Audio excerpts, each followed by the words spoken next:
Have you ever reached December 31st and thought, another year wasted, nothing's going to change? Have you ever stood on the edge of a new year feeling not excitement, but dread? Because you know, deep in your gut, that January 1st is just going to be December 32nd with a different number on the calendar. This is the story of Sarah Mitchell, a 44-year-old single mother from Nashville, Tennessee, who believed that 2024 would be exactly like 2023. Same struggles, same debt, same exhaustion, same hopelessness. But between December 28th, 2023 and January 4th, 2024, something shifted. Not through magic, not through a lottery ticket, but through 7 days that taught her a truth that would change everything. Your future doesn't have to look like your past. Today, as we close out 2025, we're celebrating Sarah's complete transformation. Just 6 months ago, in July 2025, she made her final debt payment, $72,000. Gone. Proof that real change is possible. If you're watching this at the end of 2025, feeling like nothing ever changes, if you're exhausted, drowning in debt, or convinced that 2026 will be just another year of surviving instead of thriving, this story is for you. Before we dive into Sarah's story, I need to ask you something. Are you ready for real change in 2026? Not just wishing for it, but actually doing something about it. If your answer is yes, do 3 things right now. 1. Hit that like button. It tells YouTube you're serious about transformation. 2. Subscribe to this channel, because we're building a community of people who refuse to quit. 3. Drop a comment and tell me, what's the one thing you want to change in 2026? I read every single comment. Your story matters. And sometimes, just putting it into words is the first step to change. All right, let's meet Sarah. The weight of everything. December 27th, 2023, evening shift. Sarah Mitchell pulled into the parking lot of Vanderbilt Medical Center at 6:47 p.m. for her third 12-hour shift this week. Her body ached, not the good kind of tired that comes from a hard day's work. The bone deep. She'd been a registered nurse for 20 years. She used to love this job, used to feel like she was making a difference, used to come home feeling fulfilled, even when she was tired. Now she felt like a machine. Clock in, dispense medications, check vitals, comfort patients, document everything, dodge angry family members, survive, clock out, sleep, repeat. She sat in her car for a moment before going in, staring at the dashboard. The check engine light had been on for 3 months. She couldn't afford to fix it. The inspection sticker expired in January. She couldn't afford that either. Her phone buzzed. A text from her 15-year-old daughter, Emma. "Mom, do we have any food? Jake ate everything again." Sarah closed her eyes. She'd meant to go grocery shopping yesterday. She'd been too exhausted. There was maybe $43 in her checking account until Friday's paycheck. She'd already borrowed from next week's budget to cover this week's shortfall. She texted back, "Pizza money in the envelope on the fridge, $20. Make it stretch for both of you. Love you."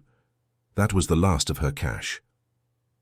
For 3 days, she grabbed her bag and headed inside, pushing down the panic that was always there now, just under the surface. The panic that whispered, "You're drowning, you're failing, you can't keep this up." The life she used to have, Sarah, hadn't always been this way. 3 years ago, December 2020, she'd been married. Not happily, but married. 2 kids, a modest but comfortable 3-bedroom house in Madison, just north of Nashville. She and her husband, David, both worked. Money was tight, but manageable. She'd ignored the signs.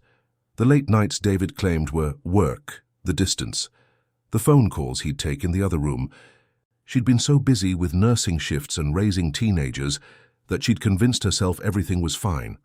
Until the day in March 2021 when she came home early from a cancelled shift and found him packing. "I'm leaving," he'd said. Simple as that, like he was announcing he was going to the store. "What? I'm in love with someone else. I'm moving to Atlanta. I'm sorry." The worst part wasn't the affair. The worst part was what came next. Sarah had assumed they'd split everything fairly. The house, the debt, the responsibilities. She was wrong. David's name wasn't on the mortgage. They'd bought the house using Sarah's better credit score. His name wasn't on the credit cards they'd racked up renovating the kitchen. Again, her better credit. His name wasn't on the car loans for both vehicles, you guessed it, her credit. When he left, he took his income and left her with $72,000 in debt. The lawyer she consulted said she could fight it. It would cost $15,000 in legal fees she didn't have, and take 2 years she didn't have. And there was no guarantee she'd win because, technically, her name was on everything. So she was stuck, $72,000. On a nurse's salary of $68,000 a year. The slow spiral. The first 6 months after David left, Sarah had been in survival mode. Keep the kids fed, keep the roof over their heads, keep showing up to work, keep breathing. She'd tried to maintain normalcy for Emma and Jake. She'd smiled and said, "We'll be okay." She'd hidden the bills, hidden her tears, hidden the panic attacks she'd have in her car before walking into the house. By December 2021, she'd burned through her savings trying to keep up. By March 2022, she'd started working overtime, every extra shift she could grab. By July 2022, she'd picked up weekend shifts at a different hospital. Now, December 2023, she was working 60-70 hours a week. She saw her kids in passing. She existed on coffee, protein bars, and 4 hours of sleep. The debt? Still $72,000. Despite making payments every month, the interest was eating her alive. She was treading water in the middle of an ocean with no land in sight, and the exhaustion wasn't just physical, it was spiritual, emotional. She'd stopped going to church, stopped praying, except for desperate bargaining. God, just get me through today. She'd stopped believing in new beginnings, stopped believing anything would ever change. December 27th, 2023. The breaking point. The shift that night was brutal. 3 patients in critical condition, a code blue at 2 a.m., a family screaming at her because their mother wasn't getting enough attention, even though Sarah was one nurse covering 8 patients because they were understaffed. At 4 a.m., during a rare quiet moment, Sarah sat in the break room and stared at her phone. A Facebook memory popped up. 5 years ago, she and David and the kids at a Christmas party, smiling. She looked at that photo, at the woman she used to be, and didn't recognize her. That woman had hope. That woman believed in the future. That woman thought hard work and faithfulness meant something. What a fool she'd been. Sarah opened her banking app, checking account, $43.18. Savings account, $0. Credit card balance, $34,287. Next minimum payment due, $847. She made $5,200 a month after taxes. Her mortgage was $1,650. Utilities, $340. Car payment, $385. Insurance, $280. Groceries, $600. Gas, $250. Minimum debt payments, $870. That was $5,275 in essential expenses.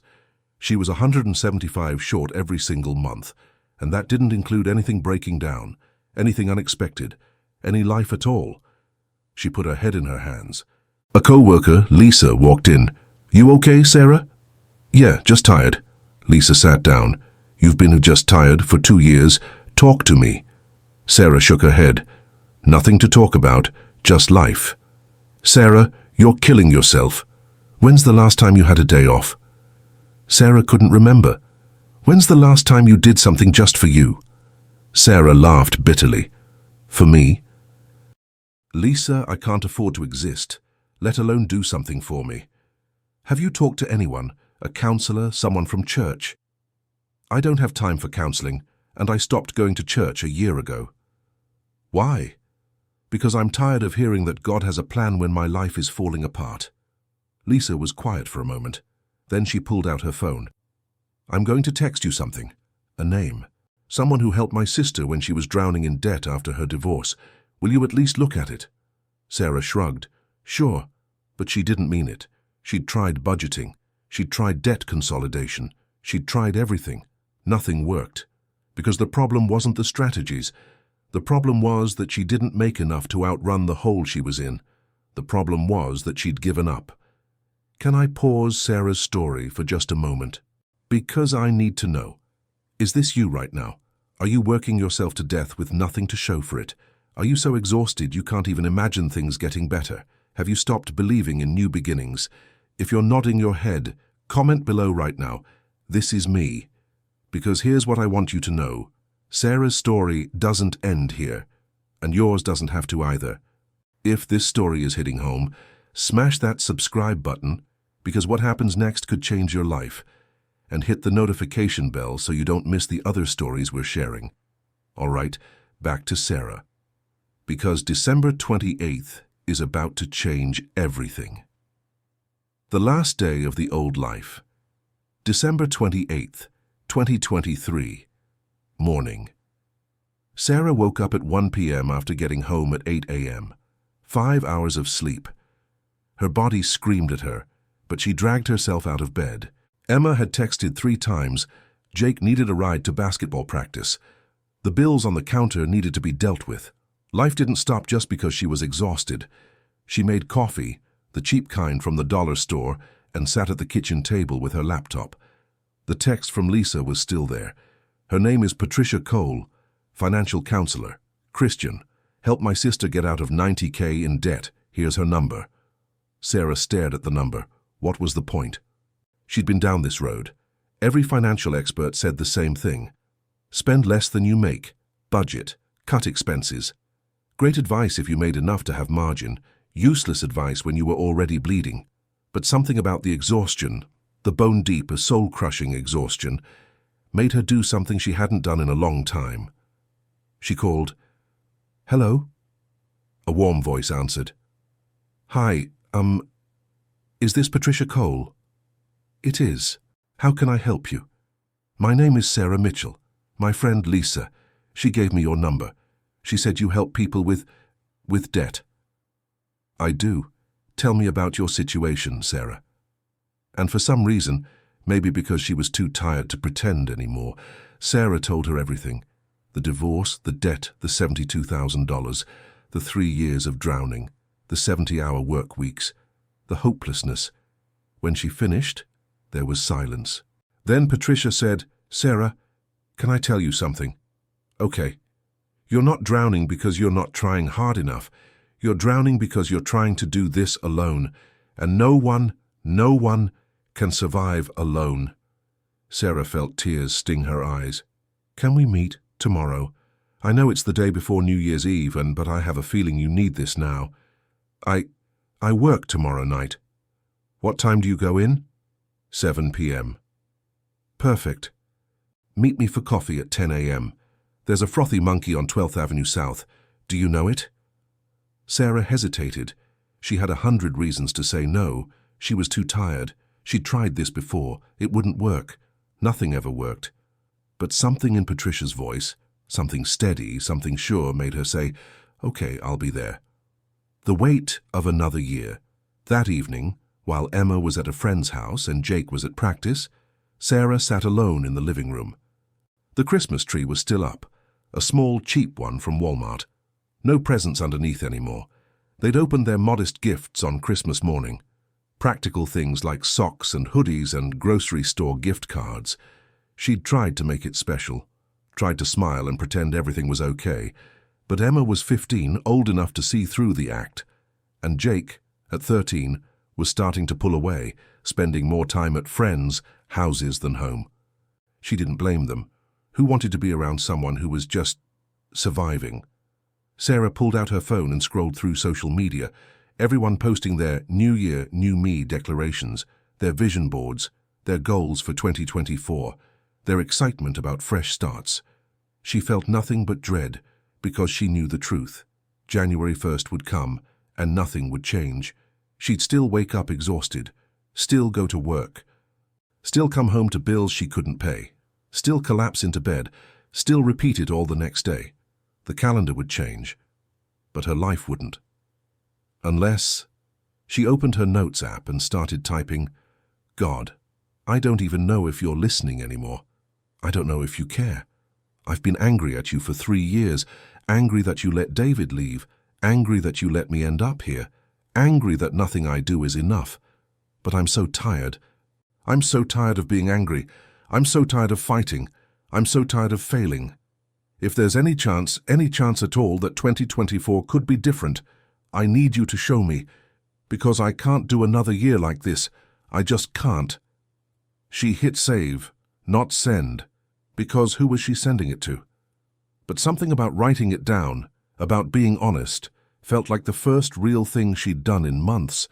The meeting, December 29th, 2023, 10 a.m.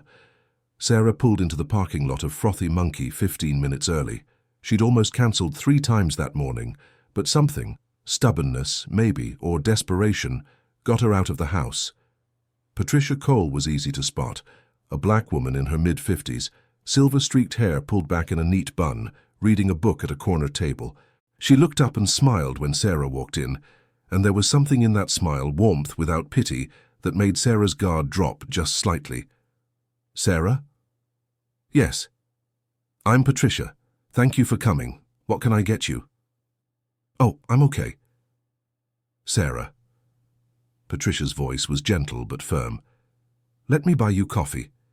You've been taking care of everyone else for 3 years. Let someone take care of you for 5 minutes. Sarah's throat tightened. When was the last time someone had offered to take care of her? "Okay, just a regular coffee. Thank you." They settled at the table with their drinks. Patricia pulled out a simple notebook, not a laptop, not a tablet, just a spiral-bound notebook and a pen. "Okay," Patricia said, "tell me everything. And I mean everything. Every debt, every expense, every dollar coming in, every dollar going out, the whole picture." "I told you yesterday." "I know. But I want to see it on paper, because you can't fight what you can't see." For the next 30 minutes, Sarah laid it all out. Patricia took notes without judgment, asking questions, clarifying details. Finally, she set down her pen. "Okay, here's what I see." Sarah braced herself for the lecture, for the "you just need to budget better" speech, for the disappointment. "I see a woman who's been in survival mode for 3 years. A woman who's working herself to death trying to outrun a problem that can't be outrun by willpower alone. A woman who's exhausted not because she's lazy, but because she's been carrying a weight no one should carry alone." Sarah blinked. That wasn't what she expected. "But here's the other thing I see. I see a woman who showed up today, who made the call yesterday, who's still trying, even when she doesn't believe it'll work. And that tells me something important." "What?" "You're not done yet. You think you are, but you're not." Sarah shook her head. "Patricia, you don't understand. I've tried everything." "No. You've tried everything alone. There's a difference." Patricia leaned forward. "Sarah, I'm going to tell you something that might sound harsh, but I need you to hear it. Your problem isn't the debt. Your problem is that you've been treating the debt like it's a punishment you deserve, instead of a problem you can solve. You've been working 70-hour weeks for 3 years. You know what that tells me? That you believe the solution is to work harder, to sacrifice more, to somehow earn your way out through sheer force of will." Sarah looked down at her coffee. "But you can't work hard enough to fix this. Not the way you're doing it. Because you're not just fighting debt, you're fighting interest rates. You're fighting a system designed to keep you stuck, and you're fighting it with your hands tied behind your back because you're doing it alone. So what am I supposed to do?" Patricia smiled. "You're supposed to stop doing it alone. You're supposed to ask for help, accept help, and actually follow a plan that works. I don't have money for financial counseling. I don't charge. This is what I do. God pulled me out of my own financial disaster 20 years ago, and I've been helping others ever since. I work on donations. People give what they can, when they can. But that's not why I do it. Then why? Because I remember what it felt like to be where you are, and I remember the person who helped me, and I believe that's how we're supposed to live, passing on what we've received." Sarah felt something crack in her chest, something hard and bitter that had been there for 3 years. "So," Patricia said, pulling out a fresh page in her notebook, "are you ready to actually change? Not just wish for it, not just hope for it, but do the work?" Sarah hesitated, because saying yes meant hoping again, and hope had hurt her before. But what was the alternative? Another year of this, another year of exhaustion and failure and drowning. "Yes," she said quietly. "I'm ready." "Good. Then let's talk about what real change looks like." "Okay, I need to stop here for a second because this is the moment that changes everything, not just for Sarah, but potentially for you." Patricia just asked Sarah, "Are you ready to actually change? Not just wish for it, but do the work." So I'm asking you the same question. Are you ready? If you are, I want you to do something right now. Comment below, "I'm ready for 2026. Just those 4 words. Put it in writing. Make it real, because sometimes commitment starts with a comment.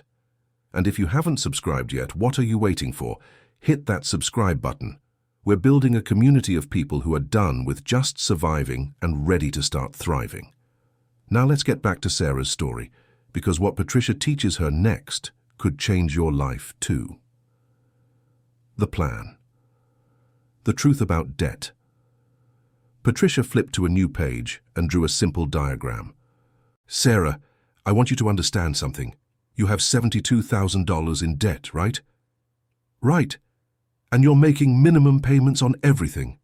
"Yes, about $1,870 a month total." "And how much of that is actually going toward the debt itself versus interest?" Sarah frowned. I don't know. That's the problem. Let me show you."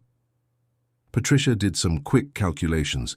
Your credit cards, $34,000 at an average of 22% interest. Your monthly payment is $847. But $623 of that is interest. Only $224 is actually reducing your debt. Sarah's stomach dropped. "What?" "Your personal loan, $18,000 at 15% interest. Monthly payment $425, about $225 is interest. Only $200 is principal." "That can't be right." "And your car loan, $12,000 at 12% interest. Monthly payment $385, about $120 is interest." Patricia looked up. "Sarah, you're paying $1,870 a month, but less than $600 is actually reducing your debt. You're running on a treadmill while the treadmill speeds up." Sarah felt sick. "So what am I supposed to do? I can't afford to pay more." "Not yet, but that's going to change, because we're going to do 3 things differently." Patricia held up one finger. "First, we're going to attack the smallest debt first, not spread your money thin across everything. It's called the debt snowball method.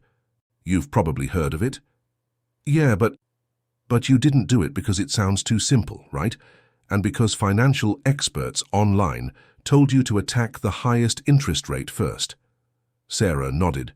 "Here's what they don't tell you. The math might say attack the highest interest first, but math doesn't account for human psychology. You need wins.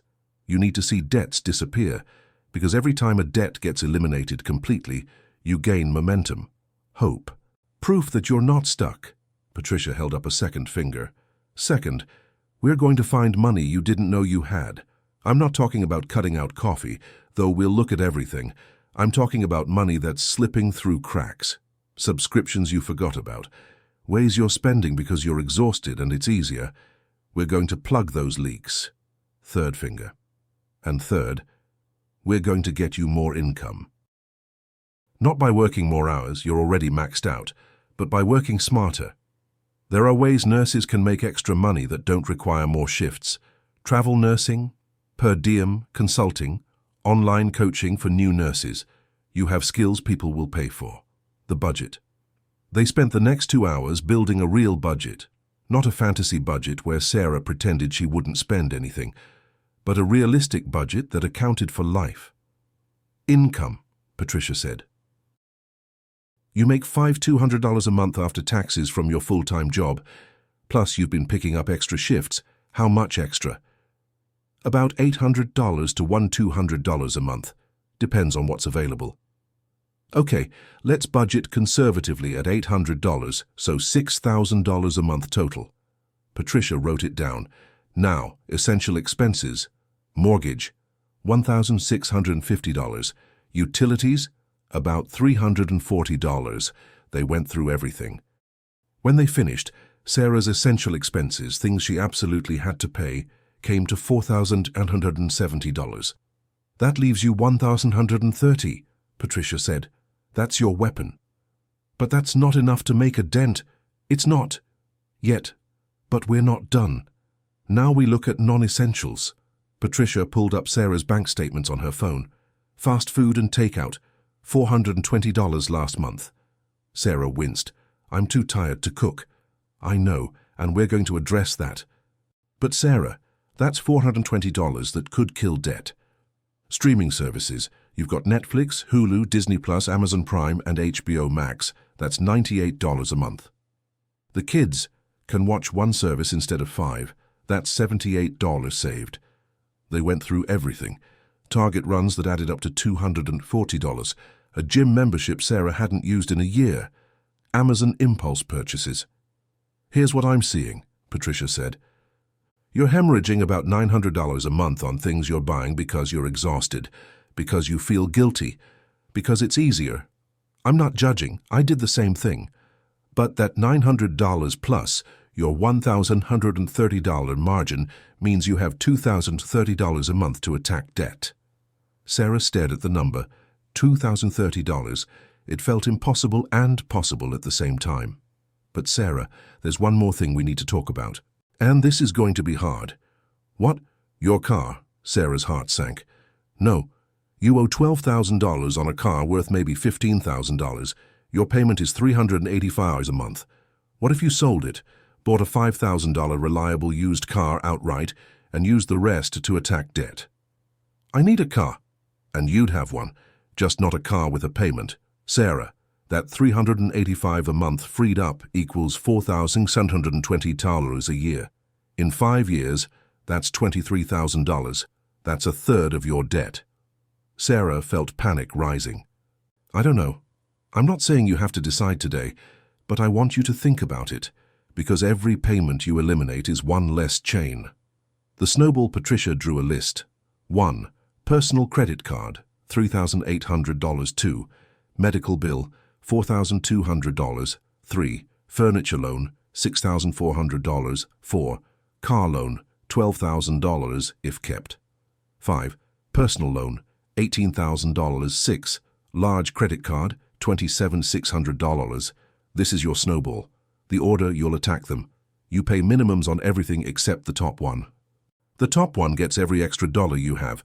When it's gone, you take that payment and add it to the next debt. The payment gets bigger each time. How long will this take? Patricia calculated. If you stick to the plan, maintain that $2,030 attack on debt, and don't take on new debt. About 2.5 years. Maybe 2 if you sell the car. 2 years, Sarah's voice cracked. I know it sounds like forever, but think about it. In 2 years, you'll either be debt-free and building wealth or you'll still be drowning. The time's going to pass either way. Let me ask you something. What could your life look like in 2026 if you started today? Not someday. Not when things get easier. Today. If this story is giving you hope, if you're starting to believe change is possible, then do this. 1. Like this video. It helps more people find this message. 2. Share it with someone who needs to hear this. 3. And comment. Starting today. If you're ready to take action, and hey, if you haven't subscribed yet, what are you doing? Click that button. We're posting stories like this every week to keep you motivated through your entire journey. Now let's see what Sarah does next. The decision. December 30th, 2023, the day before New Year's Eve. Sarah sat in her car outside the hospital before her shift. The notebook Patricia had given her sat on the passenger seat. Inside, she'd written everything down. Total debt, $72,000 monthly payment capacity, $2,030 first target, personal credit card, $3,800. Timeline, 2 to 3 years to freedom, 2 to 3 years. It sounded both impossibly long and surprisingly short. Her phone rang. Emma. Mom. Hey, sweetheart. Everything okay? Yeah, I wanted to talk to you about something. What is it? Are we going to be okay? Sarah's chest tightened. What do you mean? Mom, I'm not stupid. I know Dad left us with debt. I know you're working all the time. I know you're stressed. I want to know if we're going to be okay. Sarah felt tears well up. For 3 years, she'd tried to hide the struggle from her kids, tried to pretend everything was fine. But Emma was 15. She saw everything. Emma, I don't know if we're going to be okay, but I'm going to do everything I can to make sure we are. What does that mean? It means I met with someone yesterday who's going to help me, help us, with the money stuff, and it's going to be hard. We're going to have to make some changes, cut back on some things, but I hope, we can do this. There was silence. Then Emma said, Mom, I don't care about stuff. I just want you to stop looking so sad all the time. Sarah wiped her eyes. I'm going to try, baby. I promise I'm going to try. After they hung up, Sarah sat there for a long moment. Then she opened her notes app and read the prayer she'd written 2 nights ago. If there's any chance at all that 2024 could be different, I need you to show me. Maybe he already had. Maybe Patricia was the answer. Maybe the chance was right there in front of her, and all she had to do was take it. She picked up her phone and texted Patricia, I'm in, all in. Tell me what to do first. The reply came within minutes. First step, sell the car. I know it's scary, but trust me. Second step, meet me January 2nd. We're going to set up your first 30-day sprint. Third step, believe that you can do this because you can. Sarah stared at the text. Selling the car felt like giving up something, like admitting defeat. But was it, or was it letting go of a chain? She thought about Emma's words. I just want you to stop looking so sad all the time. She thought about Patricia's question, are you ready to actually change? She thought about 2 years from now, debt-free, breathing room, choices, hope. She listed the car that night on Facebook Marketplace for $14,500. December 31st, 2023, New Year's Eve. Sarah didn't work New Year's Eve. She'd requested it off weeks ago.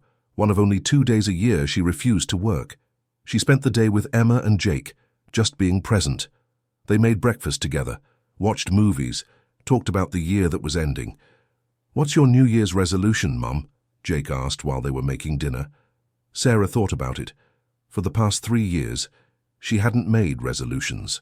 What was the point when nothing ever changed? But this year felt different. My resolution is to give us a better life, she said. Not by wishing for it, but by doing the work to build it. What does that mean? Emma asked. It means I'm selling my car and buying a cheaper one. It means we're cutting back on some things. It means I'm going to work with someone to get us out of debt. It means the next 2 years are going to be hard. But at the end, we're going to be free. Emma and Jake exchanged a look. Does that mean no more pizza whenever we want? Jake asked. Sarah laughed. Probably not as much. Yeah. Okay, he said with a shrug. I can do that, Emma nodded. We can do that. At 11:45 p.m., they stood on the back porch together, wrapped in blankets. In 15 minutes, it would be 2024. You know what I think, Emma said. What? I think 2024 is going to be our year. Not because everything's going to be easy, but because we're going to stop pretending and start actually dealing with stuff. Sarah pulled her daughter close. When did you get so wise? I learned from you. At midnight, they counted down together. 10, 9, 8. Sarah thought about the woman she'd been 3 years ago. Broken, bitter, hopeless. 5, 4, 3. She thought about the woman she'd been 2 days ago. Exhausted, drowning, ready to give up. 2, 1. Happy New Year. And she thought about the woman she was becoming. Someone who asked for help. Someone who took action. Someone who believed, just barely, but believed that change was possible. It was still dark. The problems were still there. The debt wasn't gone. The car wasn't sold yet. The road ahead was long and hard. But for the first time in 3 years, Sarah felt something she'd almost forgotten. Hope. Not the naive kind that believes everything will magically work out, but the sturdy kind that says, this is going to be hard, but I can do hard things. The first 30 days. January 2nd, 2024. The first sprint. Sarah met Patricia at the same coffee shop. This time she brought her own coffee, the cheap kind from home in a travel mug. First small win. Patricia smiled when she saw it. "I already starting. Figured I should practice what I'm preaching to my kids." They sat down, and Patricia pulled out a calendar. "Okay, we're going to work in 30-day sprints. Each sprint has one major goal and several small habits. Sprint 1 January is all about momentum and foundation." She wrote, "Sprint 1 goals. Sell the car, buy replacement, pay off first debt, 3,800 credit card. Establish emergency fund starter, 1,000. Build sustainable meal prep routine. Track every dollar for 30 days. "That's a lot," Sarah started. "It is. But here's the thing. You need quick wins. You need to prove to yourself that this works. Because in February, when it gets hard, you'll need those wins to remind you why you're doing this." Week 1. The car. The car sold on January 4th, 2024. A young couple with cash bought it for $14,000. Sarah cried when she handed over the keys. It felt like giving up a piece of her independence. Patricia went with her to buy the replacement. A 2014 Honda Civic with 98,000 miles. Ugly beige. No bells and whistles, but mechanically sound. "It's hideous," Sarah said. "It's freedom," Patricia replied. "That ugly car just eliminated a $385 monthly payment. That ugly car is going to help you kill $4,620 of debt this year." After paying off the remaining $12,000 on the old car loan, Sarah had $2,000 left. Per Patricia's plan, $1,000, emergency fund, first time she'd had one in 3 years, $1,000, attacking the first debt. Combined with her January debt payment capacity, $1,230, she now had $3,030 to throw at that $3,800 credit card. "One more month," Patricia said. "One more month and your first debt dies." Week 2. The budget. Living on a strict budget was harder than Sarah expected, not because the numbers didn't work, they did, but because every purchase required thought. Buy coffee at Starbucks, no, make it at home.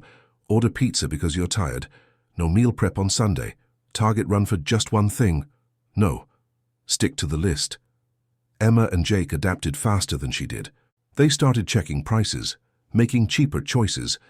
Jake even started working a part-time job at a local restaurant, not because Sarah asked, but because he wanted to help. "Mom, my first paycheck is $180, he said proudly. "I want to give you $50 for groceries." Sarah almost cried. "Baby, you don't have to. I want to. We're a team, right?" They were. For the first time since David left, they felt like a team. Week 3, the doubt. The third week of January, Sarah hit a wall. She was exhausted. The budget felt restrictive. A co-worker mentioned a weekend trip to Gatlinburg, and Sarah realized she couldn't afford to go. She sat in her ugly beige car in the hospital parking lot and wondered if this was worth it. Her phone buzzed. "Patricia, how are you doing? Week 3 is usually when people want to quit." Sarah laughed, despite herself. "How did you know?" "Because I've done this myself and walked dozens of others through it. Week 3 is when the novelty wears off and reality sets in. Want to talk?" They talked for 30 minutes. Patricia didn't give her platitudes. She gave her truth. "Sarah, you're going to have moments like this every month for the next year and a half. Moments where you wonder if freedom is worth the sacrifice. And I can't answer that for you. Only you can. But I will tell you this. Every person I've ever worked with who quit, they regretted it. And every person who pushed through, they told me it was the hardest and best thing they ever did. What if I fail? Then you get back up and keep going. This isn't about perfection. It's about direction." Week 4. The first victory. On January 28th, 2024, Sarah made the final payment on the $3,800 credit card. She sat at her kitchen table with Emma and Jake, logged into her account, and clicked Pay Balance in Full. Previous balance, $3,800,000 payment amount, $3,800,000 new balance, $0. It's gone, she whispered. Emma hugged her. One down, Mom. How many to go? Jake asked. 5 more, but this one's dead. They celebrated with ice cream from the grocery store, $4.99 for a half-gallon instead of $25 at a restaurant. Small celebration, but it felt huge. That night, Sarah updated her debt list. 1. Personal credit card, $3,800, paid 2. Medical bill, $4,200, 3. Furniture loan, $6,400, 4. Car loan, $12,000, eliminated. 5. Personal loan, $18,000, 6. Large credit card, $27,600 total remaining, $56,200 in 1 month. She'd eliminated $15,800 in debt. Not by magic, by selling a car, cutting expenses, and throwing everything at the smallest balance. The snowball was rolling. Can we just take a moment to celebrate this? Sarah just killed her first debt. And here's what I want you to understand. She didn't do anything you can't do. She sold something she didn't need. She cut expenses. She made a plan. She took action. So let me ask you, what's your first debt going to be? What's the smallest one you can attack? Comment below with the amount, just the number. Make it real. My first target. And if Sarah's progress is motivating you, smash that like button and share this video with someone who needs to see that change is possible. Subscribe if you haven't already. We're going to follow Sarah's complete journey, and you don't want to miss what happens next. All right, let's keep going. The Marathon, February, May 2024, building momentum. The second debt, the $4,200 medical bill, fell in March 2024. The furniture loan of $6,400 died in May 2024. By June 1st, 2024, just 6 months after her meeting with Patricia, Sarah had paid off 3 debts totaling $14,400. Combined with eliminating the car loan, she'd reduced her debt from $72,000 to $45,600, $26,400 in 6 months. But it wasn't easy. In March, Emma got sick and needed urgent care, $250 Sarah hadn't budgeted for. She used her emergency fund, then rebuilt it over the next month. In April, the ugly beige Honda needed new brakes, $380. Again, emergency fund, again, rebuild. In May, Jake's basketball team made playoffs, and he needed new shoes. Sarah almost broke down because they were $85 and not in the budget. Jake ended up using his own money. She cried about that for an hour. This is the cost, Patricia told her during one of their monthly check-ins. Not just the money, the emotional cost, the guilt, the sacrifice. But Sarah, look at what you've accomplished. Sarah looked at her debt tracker. 121, personal credit card, $3,800, paid Jan 28. 2, medical bill, $4,200, paid Mar 15. 3, furniture loan, $6,400, paid May 22. 4, personal loan, $18,000, current target, 5. Large credit card, $27,600. You're not the same woman who sat across from me at Frothy Monkey in December, Patricia said. That woman was drowning. This woman is swimming. June, September 2024. The long middle summer was hard. Emma wanted to go on a senior trip with friends. Sarah couldn't afford it. Emma said she understood, but Sarah could see the disappointment. Jake wanted to go to basketball camp, $450. They made it work by Jake contributing half from his job earnings. Sarah herself was invited to a nursing conference in Florida. She'd always wanted to go. She said no. The long middle of any journey is where most people quit, when the initial excitement fades, when the finish line still seems impossibly far, when sacrifice feels less like progress and more like punishment. Sarah had moments, many moments, where she wanted to quit, where she thought, what's the point? I could work my whole life and still not have anything. But then she'd look at her debt tracker, see the crossed-off lines, remember the feeling of making that final payment, and she'd keep going. By September 2024, the personal loan of $18,000 was down to $8,200. October 2024, the setback. In October, Sarah's transmission went out on the ugly beige Honda, $2,400 to fix. She sat in the mechanic's parking lot and sobbed, because she'd just rebuilt her emergency fund to $1,000. Because this would wipe it out and then some. because it felt like every time she got ahead, something knocked her back. She called Patricia. "I can't do this anymore." "Yes, you can." No, I can't. Every time I make progress and something breaks, I'm so tired of fighting."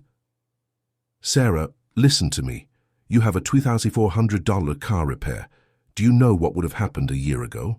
"What?" "You would have put it on a credit card at 22% interest and added to your debt.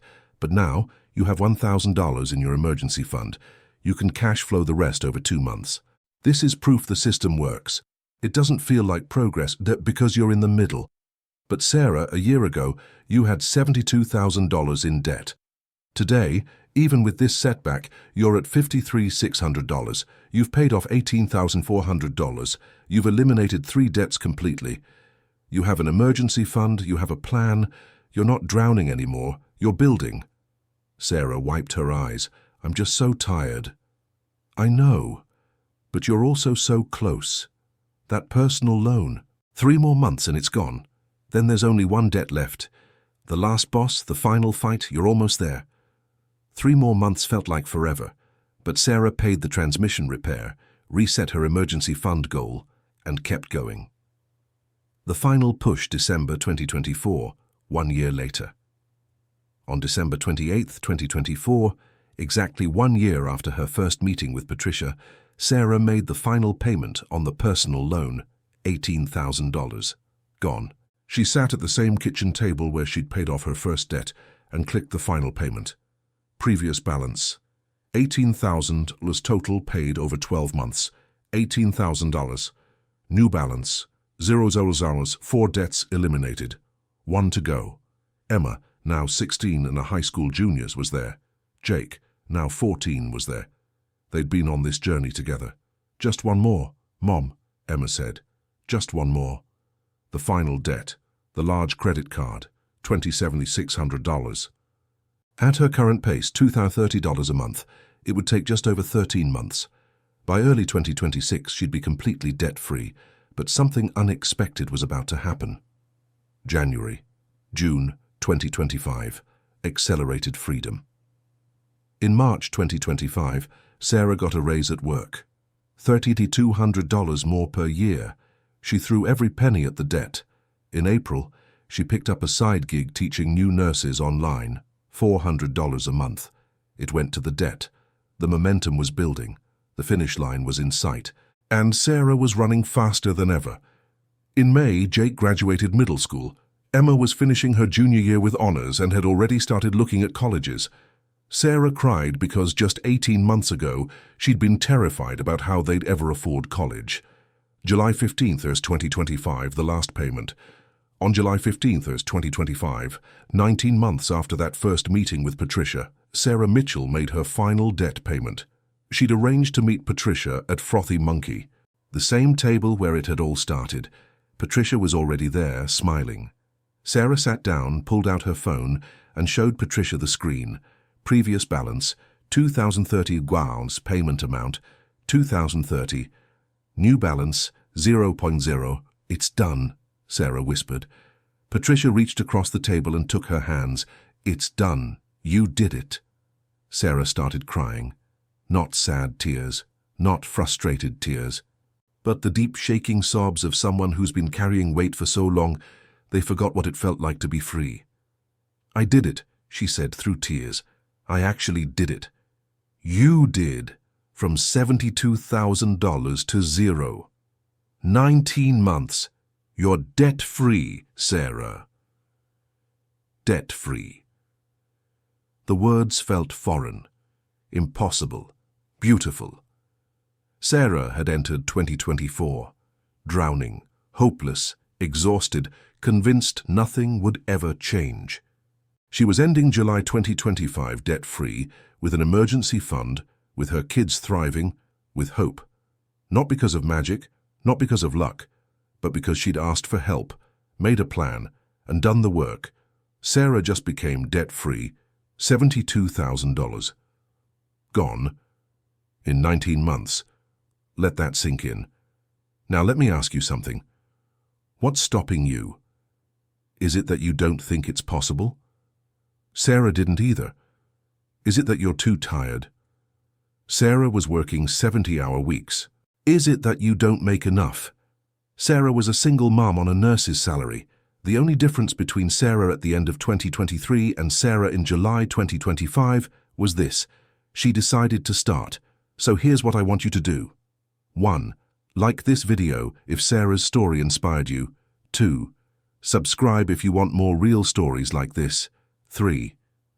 Comment, "I'm starting today," and tell me what you're going to do first. Don't wait for perfect. Don't wait for easy. Don't wait for someday. Start today, right now, this moment. Now let's see where Sarah is today. The New Life today, December 2025. 5 months of freedom. As we close out 2025, today, December 30th, 2025, Sarah Mitchell is celebrating something incredible: 5 months of being completely debt-free. Christmas 2025 looked radically different than Christmas 2023. Sarah still works as a nurse, but she's cut back to 40 hours a week. No more 70-hour death marches. No more sacrificing her health and her relationship with her kids for survival. The ugly beige Honda, still running, still ugly, but paid off and reliable. And you know what? Sarah doesn't care that it's ugly anymore. Every time she looks at it, she sees freedom. Emma is now 17, a high school senior, and has been accepted to 3 colleges, all with scholarship offers. Jake is 15 and thriving in high school. And for the first time in 4 years, they have Christmas presents under the tree. Not extravagant, but thoughtful, chosen with care instead of panic. Sarah now has $8,500 in her emergency fund, and it keeps growing. She's contributing 15% to her retirement. She's even started a small savings account for fun money, $150 a month, that she can spend guilt-free on coffee, dinner out, or whatever she wants. But the biggest change isn't the numbers, it's how she feels. She isn't drowning anymore. She can breathe. She can think about the future without panic. She can dream again. The ripple effect. On December 28, 2025, exactly 2 years after her first meeting with Patricia, Sarah drove to Frothy Monkey. Patricia was already there with 3 other women Sarah didn't recognize. "Sarah," Patricia said, standing to hug her, "meet Jennifer, Maria, and Tasha. They're starting their own debt-free journeys in 2026, and they wanted to meet you." "Me?" Sarah asked. "Why?" Jennifer spoke first. "Because Patricia told us your story, and I have $65,000 in debt, and I'm a single mum, and I thought it was impossible. But you did it." Maria nodded. "I have $89,000, and I'm terrified. But if you could do it, then we can too," Tasha finished. Sarah sat down, tears in her eyes. 2 years ago, she'd been them, drowning, hopeless, convinced nothing would ever change, and now she was proof that change was possible. She spent 2 hours with those 3 women, sharing her story. The struggles, the setbacks, the ugly beige car, the weeks she wanted to quit, the moment she made that final payment. The hardest part, Sarah told them, wasn't the budget. It wasn't saying no to things.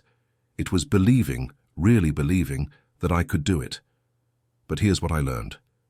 You don't need to believe it at the beginning. You just need to start. The belief comes later, when you see that first debt disappear, when you see your emergency fund grow, when you realize you're not the same person you were 6 months ago. As they left, Jennifer hugged Sarah. "Thank you. You gave me hope." Sarah smiled. "Someone gave me hope once too. That's how this works. We pass it on." Looking toward 2026, tonight, December 30th, 2025, Sarah will spend New Year's Eve with Emma and Jake, just like she did 2 years ago. But this time everything is different. This time she's not drowning, she's not exhausted, she's not hopeless. This time when they count down to midnight tomorrow, Sarah will be counting down to a year of possibilities. In 2026, she plans to max out her retirement contributions, save for Emma's college expenses, build her emergency fund to $15,000, take her first real vacation in 5 years, continue helping other single mums find their way out of debt. But most importantly, she'll be living, not just surviving. All because 2 years ago in a coffee shop on December 29th, 2023, she made one decision: to stop doing it alone, to ask for help, to believe, just barely, that change was possible. And it was. The message for 2026. Friends, as we stand here at the end of 2025, Sarah's story isn't just about the past. It's about what's possible for you in 2026. Maybe you're listening to this right now, and you're exactly where Sarah was in December 2023, drowning, exhausted, convinced that 2026 will be just like 2025. Maybe you're a single mom, or a single dad, or married but still struggling. Maybe you're young. Maybe you're older. Maybe you have $10,000 in debt. Maybe you have $100,000. The details don't matter. The principle does. Your future doesn't have to look like your past. The principles that changed everything. Let me share what Sarah learned, what Patricia taught her, what worked. First, you can't do it alone. Stop trying to be a hero. Ask for help. Find a mentor. Join a community. Let people walk with you. Second, start where you are. Sarah didn't wait until she made more money. She didn't wait until it was easier. She started with $43 in her checking account and a mountain of debt. You start where you are. Third, small wins create momentum. Sarah didn't pay off $72,000 at once. She paid off $3,800, then $4,200, then $6,400, one debt at a time. The momentum built. The snowball rolled. Fourth, discipline is temporary. Freedom is permanent. For 19 months, Sarah said no to wants so she could say yes to freedom. It was hard. But now she's free. The discipline was temporary. The freedom is permanent. Fifth, progress isn't linear. Sarah had setbacks, car repairs, medical bills, moments of doubt. But she didn't quit, because progress isn't about perfection. It's about direction. Sixth, your story matters. Sarah's journey inspired her kids. It inspired her co-workers. It inspired Jennifer, Maria, and Tasha. It's inspiring you right now. Your journey will inspire others too. Don't hide it. Share it. Seventh, 2026 doesn't have to be 2025 again. This is the big one. The year changes whether you change or not. The question is, will you be different? Or will you be the same person with a different date on the calendar? Your next 7 days. Just like Sarah had 7 days between December 28th and January 4th that changed everything, I want you to think about your next 7 days as we enter 2026. What if you spent the first week of 2026 doing these things? Day 1, January 1st. Be honest. Write down every debt. Look at it. Don't hide from it. Day 2, ask for help. Find a financial counselor, a mentor, a friend who's done this. You can't do it alone. Day 3, make a plan. Budget every dollar. See where your money actually goes. Day 4, take one action. Sell something. Cut one expense. Make one extra payment. Just one action. Day 5, tell someone, your spouse, your kids, a friend. Say out loud, I'm changing. Day 6, visualize your freedom. What will life look like debt-free? Write it down, make it real. Day 7, pray, really pray. Tell God where you are and ask for strength. Then take the next step. 7 days. That's all. Sarah's 7 days in early 2024 led to freedom in July 2025. And now, here at the end of 2025, she's living proof that it works. What could your 7 days in January 2026 lead to? The question only you can answer. Here's what I want you to think about. Where do you want to be when 2026 ends? Do you want to be in the same place? Same debt? Same stress? Same hopelessness? Or do you want to be like Sarah, debt-free, breathing, building, dreaming again? The time is going to pass either way. You can't stop that. But you can decide what you do with it, Sarah decided. On December 29th, 2023, sitting in a coffee shop with a stranger who believed in her, she decided to fight. 19 months later, in July 2025, she won. And today, December 30th, 2025, she's celebrating 5 months of freedom and preparing to help others in 2026. You can too. You really, really can. Not because it's easy, not because you'll never struggle. Not because it's guaranteed, but because you're stronger than you think, because help is available, because freedom is worth fighting for. So take a breath, say a prayer, make a plan, and start. Today, right now, this moment, your 2026 is waiting. What are you going to do with it?